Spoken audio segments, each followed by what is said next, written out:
বন্ধুরা আজকে আপনাদের করে দেখাবো এক পনির চাউমিন। তার জন্য এখানে আমি প্যান বসিয়ে নিয়েছি, এদিকে চাউমিন আমাদের সেদ্ধ করে নিয়েছি। পনিরগুলোকে ফ্রাই করে নেবো।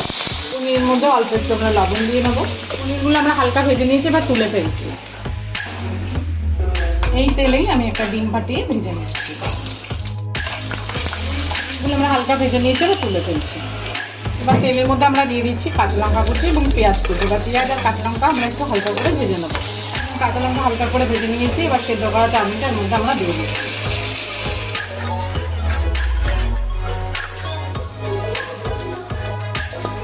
আমরা পরিমাণ মতন লবণ দিয়ে চাউমিনটাকে আমরা আরেকটু ভাজা ভাজা করে নেবো। এবার ভেজে রাখা পনির আর ডিমটা আমরা দিয়ে আরও একবার ভালো করে চাউমিনের সঙ্গে মিশিয়ে নেবো। তৈরি হয়ে গেছে আমাদের এই পনির চাউমিন।